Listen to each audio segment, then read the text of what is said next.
I had hit a lot of milestones in my career and my finances and in my lifestyle that I thought were supposed to make me happy, and once I hit those milestones and I realized I wasn't any happier, that actually was the start of a year-long struggle where I began to question whether happiness was even attainable at all, or if I would just always be chasing the next thing and I would always just be going after the next rung.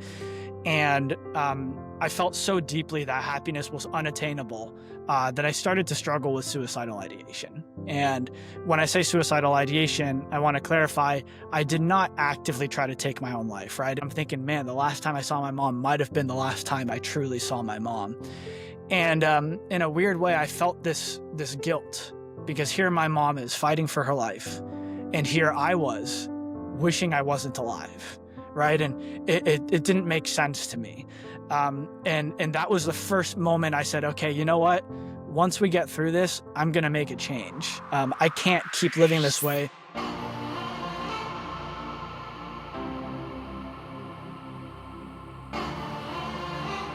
Welcome back to the Adventure Reignition Podcast. Today, I am with Jeremy George on the show. Jeremy is an entrepreneur, TEDx speaker, and bucket list enthusiast.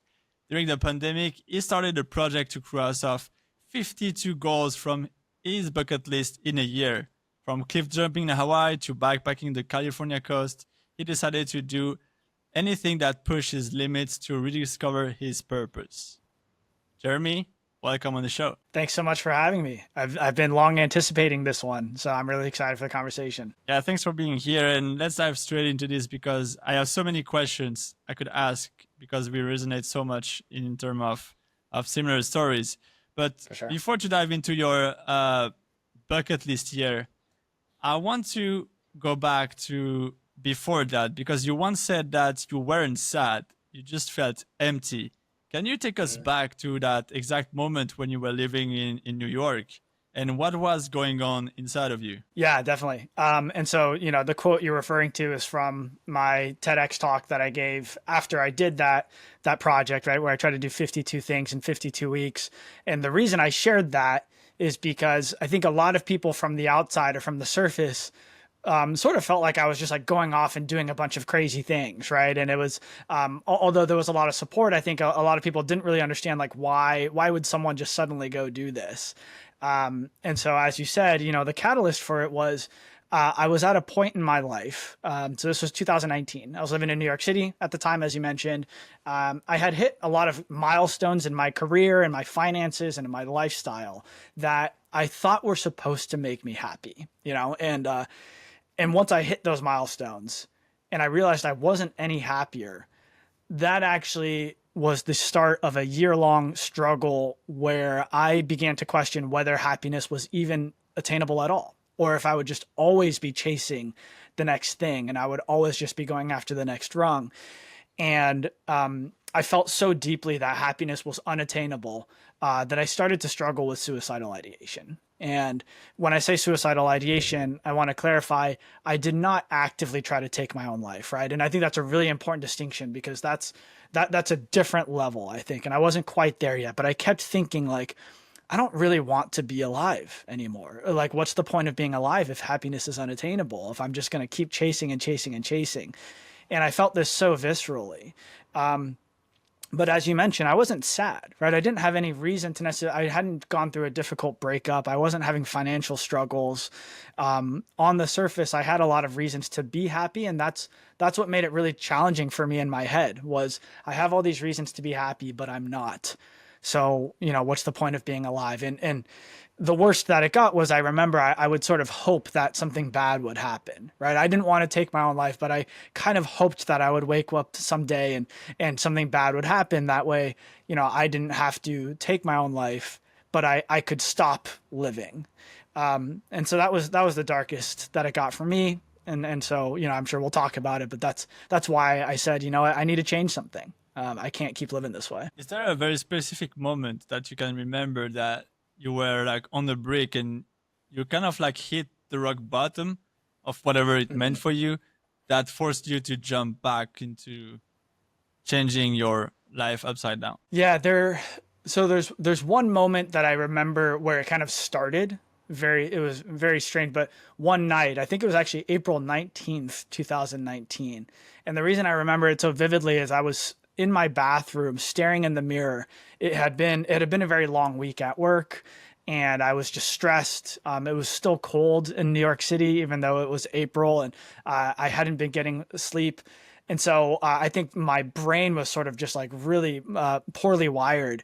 And I was staring at myself in the mirror and I felt like I didn't recognize the person in front of me. And it was a very weird sensation, but it was sort of this out of body, like I am not looking at me. And that was the day that I started feeling like I might be losing my mind. Like I don't want to be here anymore. And that was the moment. And then I thought, okay, I'll wake up tomorrow, I'll be back to normal. And I wasn't. And I was like, all right, maybe I'll wake up again the next day and I'll be back to normal. And it just kind of persisted for a long time. And then if I fast forward to, the next moment that I actually wouldn't say was rock bottom, but was a hugely pivotal moment for me was in December of that year. So about 8 months later, my mom went in to get back surgery, and she had to get surgery on her lower back. And I wake up the next morning from a phone call from my dad. I'm living in New York City at the time. My parents are in California. And basically he's like, hey man, the surgery did not go well. Mom went into cardiac arrest. And so he was like, I think you should get on the first flight and try to come home. And so on that flight home, so I booked the first flight I can, right? And as I'm flying back to California, my mom is undergoing what's called hypothermic protocol, which is basically they froze her body because she had lost so much blood during the surgery. They froze her body. So they knew that she wasn't dead. But when she came out of sort of this frozen state, there was a possibility that she would be brain dead. So she would be physically alive, but still not. And I just, so on that flight home, I'm thinking, man, the last time I saw my mom might have been the last time I truly saw my mom. And in a weird way, I felt this guilt because here my mom is fighting for her life. And here I was wishing I wasn't alive. Right. And it didn't make sense to me. And that was the first moment I said, okay, you know what? Once we get through this, I'm going to make a change. I can't keep living this way. I should be grateful. I have every reason to be alive. And I think there's just something wrong with my brain. So that was the first moment I said, let me like make a shift. And thankfully, my mom has actually made a full recovery. So there's a happy ending to that story. She's doing great now. But that was an important time for me. Quick break from the podcast. I really hope you have as much fun as I do.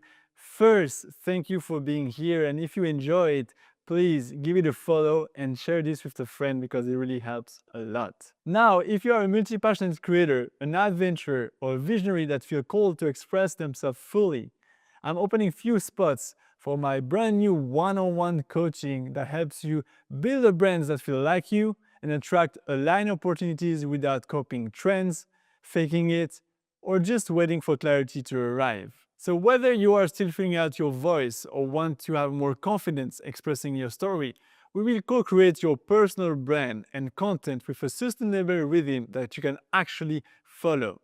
Spots are limited, so follow me on Instagram and DM me P-O-D, to see if this is a great fit. All right, back to the podcast. Yeah, thanks. She's going well today, and that's definitely a happy ending to that story that doesn't happen to everybody. But I want to, just before we move on to other questions I have on your journey and your 52 bucket list things you wanted to do, I want to come back to that moment you said you were looking at yourself in the mirror and you couldn't recognize yourself. And my question is, how do you think, looking back now with all your experience, all the step back you have on this moment, how do you think, why do you think, or how, maybe it's kind of like the same question, why do you think we come to a moment like this? How is it possible that we just look at ourselves in a mirror and we just don't recognize ourselves? Yeah, especially I mean, when everything seems to be, especially when everything you're supposed to be doing is exactly what you did. Yeah, it's such a disappointing outcome, I think. And I think everyone has their own version of the story, right? And after my talk came out, actually, I was kind of blown away by the number of people who reached out to me to share their own stories of how they felt like they were, living this life, but it wasn't theirs, and they didn't quite they didn't know what they wanted to do either. And so it's really interesting to hear how this is actually a very silent but pervasive problem, across the world. In my case, and I think I can kind of really only speak for myself, but the reason was I realized, upon a lot of reflection, I was chasing these vanity metrics, and I was chasing external validation, right? And what it really came down to was I wasn't actually using my own internal measuring stick for what life meant and what I wanted life to be. And I think that's really what it was. When I looked in the mirror and I didn't recognize myself, it's because the guy standing in front of me was a manicured version of myself, right? It was this version that I had created because I thought it's who I needed to be in order to be successful, to be happy, to make the money, whatever it was. And that's why I feel so strongly about a bucket list. And I know I'll talk about this more in a bit, but I believe that a true bucket list, if you really sit down and you meditate deeply on like, what is it that you want and what do you want to bring to the world and what do you want to aspire to achieve before you pass, a bucket list is the most authentic reflection of who you really are. And that's the person in the mirror that I wanted to be looking at, right? Not the guy who had achieved these accolades that, quite frankly, I don't actually care about, right? And so I think that's what it is. I think it was chasing someone else's goals or someone else's version of success, not mine. Yeah, it's a perfect transition to my next question about that moment of reconnection. For me, for example, it was back in 2010, just a year after I lost my dad to suicide. And I thought, okay, now you have a choice to make. You're young, you have life in front of you. How can you make something that excites you? And that's from that question I turned the lights back on me to say, okay, what is something that would really excite me to do? And that's when I remembered that when I was a teenager, I wanted to go to the US to kind of like live the cliche, at least from Europe, the cliche high school lifestyle kind of party thing. And I was like, okay, let's make it happen and use the money from my dad's legacy to go in the US, which I did in 2011 for 6 months in San Diego.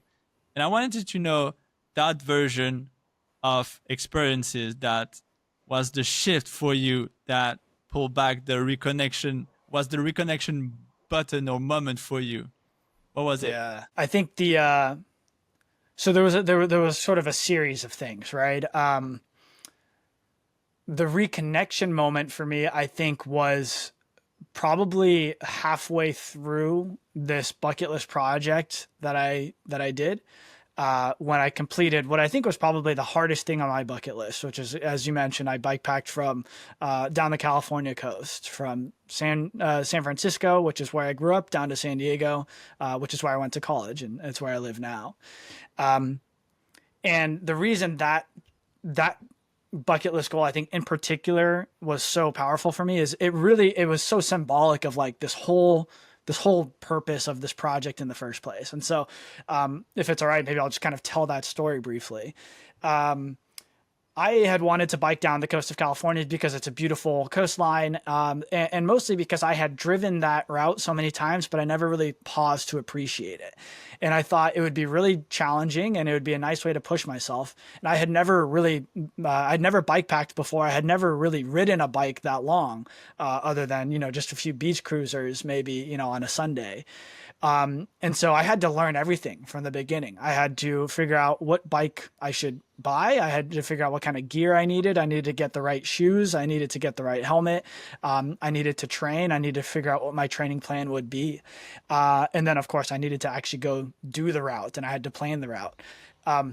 And what I love about it is I didn't do all of that by myself. In fact, I relied on so many people to help me for every single part of that journey.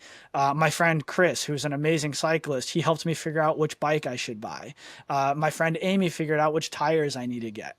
I found a guy on YouTube who had actually done that same route, and I just reached out to him and I said, "Hey man, I'm thinking about doing the same thing. Would you be willing to help me out a little bit?"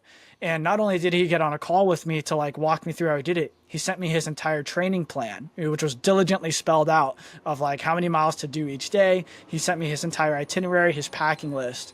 And then, my favorite part is when I actually ended up doing the trip. It was 650 miles, 10-day trip. And I had friends that joined all along the route. Some people that would join me just for, one day here, a friend that would let me crash at their house, someone else who would help me like with lunch, halfway through the route. And my friend Andrew actually flew out all the way from North Carolina to meet me, and he did the whole thing with me, even though he had never biked before either. And so, when we finished the trip, I was able to look back and say, wow, I had all these friends that helped me all along the way. I had done something I'd never done before. And, we cheersed with some beers at a taco shop in San Diego.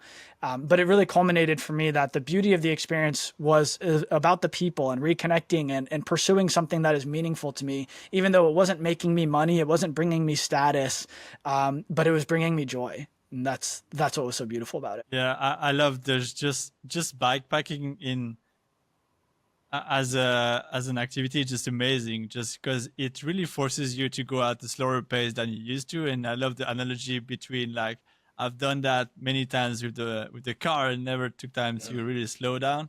And then when you add to this, it's kind of like slow living kind of like lifestyle with the community, with people, whether it's your friend. For me, I didn't have like any people I knew that joined me on my personal backpacking trip, but I met so many other backpackers that inspired me to keep going, and so many like great stories and discussion.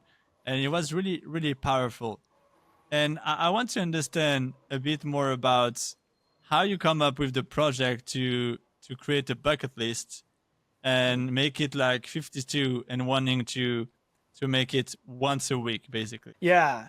So the inspiration was, after my mom had passed, that was right before COVID hit. And then I think when COVID, hit the world, everybody was forced to reconcile with the fact that life can be very fragile. And, as you described, when your dad passed, death often for many of us kind of forces us to have that reflection on life of what do I really want to do? And I think COVID for many of us was that moment where we said, okay, this isn't guaranteed. This life that I have is not guaranteed. So how can I make the most of it? And so I was going through that thought process while reconciling with my own, suicidal ideation. And then I got laid off from my job 3 months later due to a COVID layoff. And so it was this series of events of like, man, I really am not controlling anything. My mom had this thing, COVID happened. Now I don't have a job. And so I just, I spent about a week deeply researching like, what should I do next? And I came across a statistic that said, for people that are in hospice care, laying on their deathbeds at the end of their lives, there was a study done asking them, what are the things that you reflect on in your life? And one of the data points that they found is that 76% of people at the end of their lives are more likely to regret the things they did not do, right? More than the things that they did. And I'm sure you're familiar with that statistic. I'm sure a lot of your listeners are as well. And that, that hit me really profoundly, because in that moment, I was still sort of struggling with wanting to take my own life. And so I thought, well, instead of taking my own life, why don't I do all the things that I would have regretted not doing and spend a year just trying to do that? And let's see if that reinvigorates my enthusiasm for living. And I had started a bucket list when I was a freshman at university. So when I was much younger, I had started a bucket list. And at that time, it was just, what do I want to do before I graduate college? So I dug back through my files. I found that list. And it ignited a lost enthusiasm for life that I hadn't felt in a very long time. And again, it's not because everything on my list was like super cool and epic, but it's because it was all very honest to me, right? They were little things, big things, and everything in between, but they all really meant something to me. And so that's why I was like, I should dedicate a year to this. Now, the question of why 52, it was kind of arbitrary. I just knew I needed to put like some structure around it. And there are 52 weeks in a year. So I said, okay, why don't I try to do 52 goals in 1 year? And that's how it happened. Yeah, man, I love so much what you just said, because I think first, death is a great reminder of how truly alive we can be. And I actually named this podcast the Adventure Reignition Podcast based on this idea that when you throw yourself into an adventure that is meaningful to you, it Yep. actually sparked that feeling of just being alive. And my next question is exactly that. How somebody who wants to maybe set or create that meaningful goals, how do they find it, or how do they define it? Yeah. Yeah, that's a really tricky thing, right? Because I think for me and for many people that I talk to, it does come from a place of rock bottom, which is kind of unfortunate, right? It's like, oh man, why do I have to get all the way to this rock bottom moment in order to like make a meaningful change? I don't think that's necessary, but I think that's really common. So I guess what I would say is if you've already had your rock bottom moment, for anyone listening to this, try to reframe that as a beautiful thing, right? Try to reframe that as something that you can be incredibly grateful for, because that rock bottom moment often will allow you to, use it as a springboard to live the life that you really want, whether it's, moving to San Diego like you did in your case and just take the leap on that idea. Or for me, it was, taking the leap on this 52-week journey. But with that said, to give you something a little bit more tactical, on my website, actually, I shared a list of like 10 things that I learned in pursuit of this bucket list journey to try to help other people that might be looking for something similar. And that in the TED Talk, I narrowed it down to the 5 that I think are most important. So the first one is to reconcile with death, which we've already talked about. And I think that for some people, death can be a very scary thing to think about and very morbid. And I totally get that. However, I prefer to think of it as something that's incredibly empowering, because once you reconcile with the fact that we will all die someday, it makes the little things that you're worried about not matter as much, right? Like you realize none of this really matters. So why not focus on the good? Why not focus on the things that I want? So step 1, reconcile with mortality. And then the second thing is to just start writing things down. Write down the things that matter to you. And when I think about my bucket list, everyone thinks like a bucket list is supposed to be epic travel and adventure or skydiving. And yes, I did go skydiving. I did cliff jump in Hawaii. I did try to go see the Northern Lights. I did the classics, but I also had really simple things. Like I wanted to dye my hair, just because I was like curious what that would look like. I wanted to meditate every day for 90 days. So that was on my list. I tried to do a daily good deed for somebody, a small good deed every single day for a month. I wanted to handwrite a thank you letter. I think everything's so digital these days. Everything's written over email or text. Something about handwriting a thank you letter to somebody I felt like had real sentimental value. And those are all things, you could do today, right? Like you don't have to necessarily like wait for a long time to start those. And so I think it's really important to just write everything down. So yeah, that's where I would start. And don't worry about it being worthy of being on your bucket list. Just write down if it inspires you, it should be on your list. I love it, because when I just read yours, it felt really personal. Of course, you have like those big adventure stuff that you wanted to do for yourself, but you also have like things, if I don't get it wrong, like appreciating a sunrise or a sunset, or just like simple things like that. Yeah. Seems sometimes to be overrated, but is like very simple and so magical. Yep. Based on all of the lists you made that you created, what is something that, looking backwards now, made you feel truly alive? Is there like one, or maybe not one specific, but a few? What comes to mind when you think about something or moment that you felt truly alive during this year? Yeah. There are a couple that come to mind, and I'm just looking at my list here to remind me. But yeah, so I'll share the 2 that come to mind first. And then, we can dig into other stories. The first is that, I had actually 2 different goals on my bucket list. So one was to learn how to play guitar, and then the other was to perform in front of an audience. And when I put those on my bucket list, they were not like next to each other, right? They were totally separate things. So I just always wanted to learn how to play guitar. And then performing in front of an audience was a way for me to sort of just get over that stage fright, get over that fear. And I didn't know if it was going to be, singing in front of an audience, performing a magic trick, doing stand-up comedy. I didn't know yet, but I knew I wanted that experience of getting on stage. So in order to cross off learning how to play guitar, I had been sharing this list with my network for, some time now. And one of my good friends from high school, Mitchell, who happens to be a guitar teacher, he saw my list and he said, hey, I'd be happy to help you learn how to play guitar. That's what he does professionally. And so Mitchell was incredible. He really helped me how to learn a few songs. And I very specifically said, I want to learn how to play 3 songs and I need to be able to play it from memory. That was my goal. And so he helped me get there, and I was able to cross that one off my list. And then you fast forward a couple of months, and I was living with Mitchell at that time. We actually ended up moving in together because of all this, and it worked out really well. And Mitchell had a show coming up with a band that he was going to play with, and he also knew one of the things on my bucket list is to perform in front of an audience. And so he said, "Hey, man, I've got this show coming up. Do you want to open for me?" And my initial reaction was like, no, I'm good. Like, thanks for asking, but I don't need to do that. And he pushed me, right? He said, look, I know this is on your bucket list. It's something important to you. When else are you going to have a better chance than this weekend?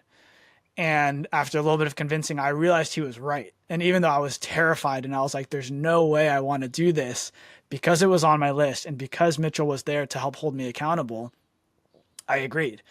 And so, come the Friday night, I go on stage, and it was just, a small stage at the house. But I explained my story to the audience before I started playing, because I still wasn't very good, And then I told everyone why I was doing this. I played a song. I completely blacked out. I do not remember that song at all.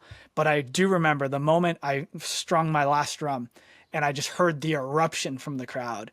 And, obviously it's not because I was such an amazing musician, but it's because I think they were so supportive of the journey. And yeah, I get emotional even thinking about it now, because it was just so amazing to overcome this thing that I never would have done if it wasn't for Mitchell and if it wasn't for the supportive crowd. So that's one that really sticks with me, even though it's a small one. It was really powerful. Yeah, it seems small when you say it, but for you it was still a big thing. And I'm pretty sure there are a lot of people who would love to do something similar. For example, for me, I love public speaking, and even if I practice a little bit, it's still scary to do it. And just like overcoming that fear is quite something courageous to do, and it's absolutely not small at all. And you just talked about fear, which is very powerful. But there's also one side of the experience during the year that I want to talk about a bit more, is failure. What's the relationship with failure, knowing that you set yourself 52 bucket list and goal to achieve in 52 weeks?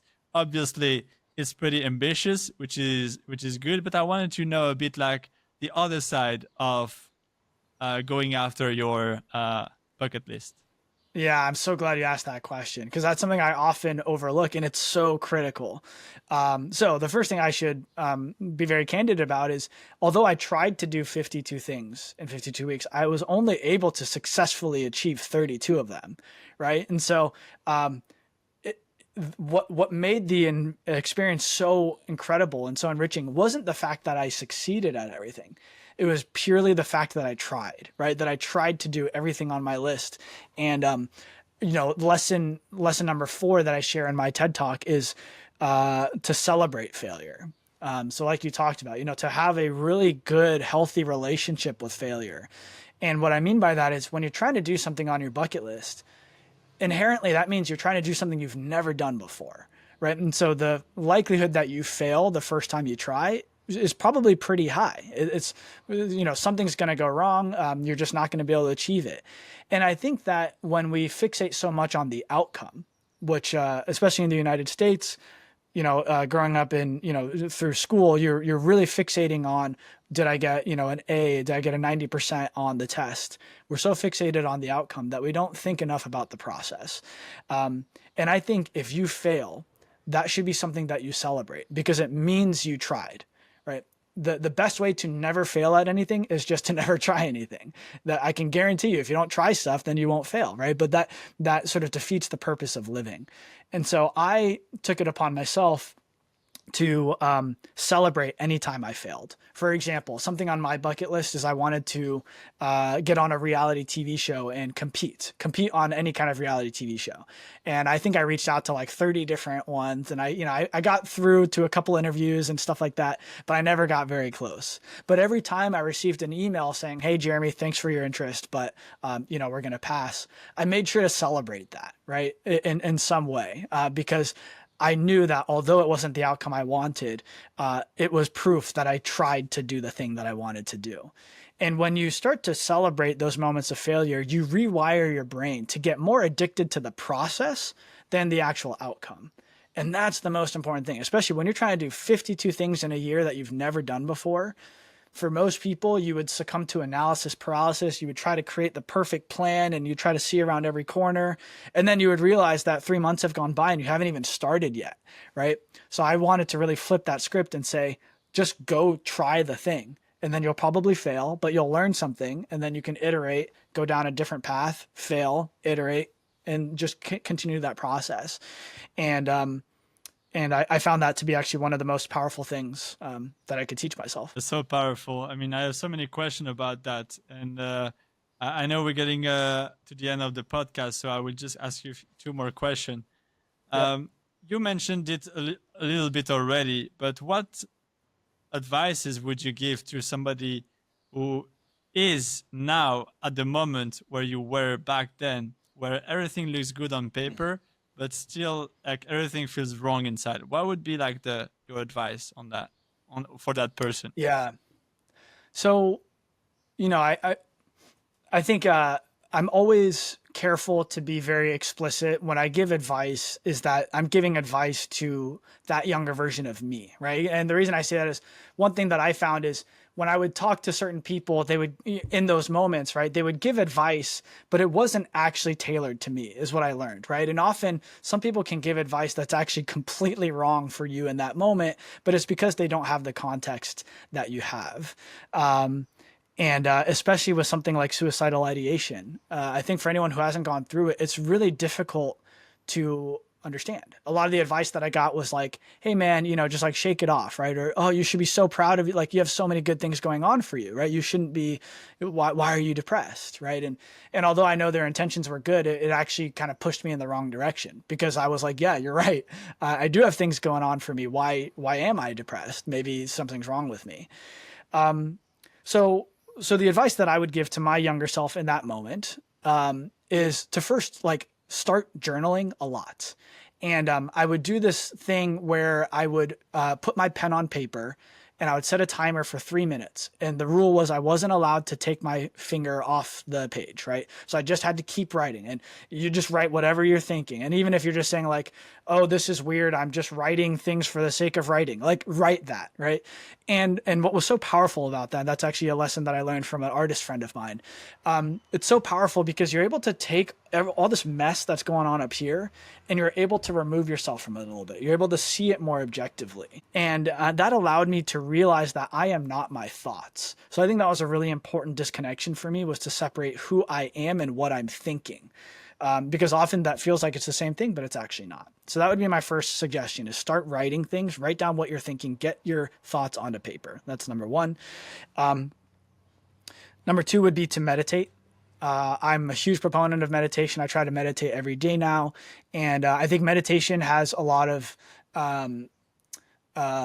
misconstrued interpretations of what meditation is. So I can't get into all the detail around it, but yeah, I would highly recommend meditating.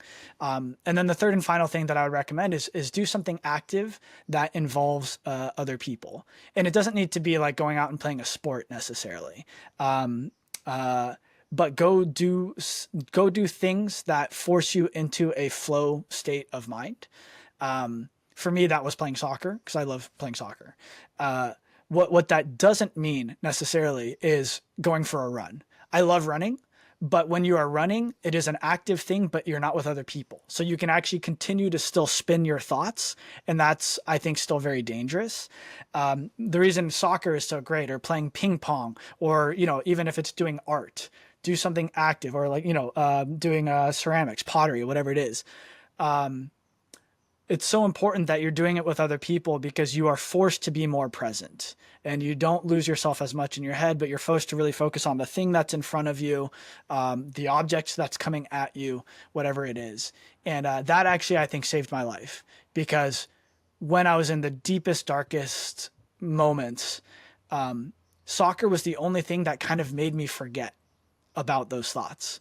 And I remember realizing after I finished playing soccer, I would say, oh, maybe my brain is capable of not constantly thinking about suicide. I just need to rewire it to get there. So sorry, that was a long-winded answer, but yeah, those are my thoughts. No worries, that was very powerful.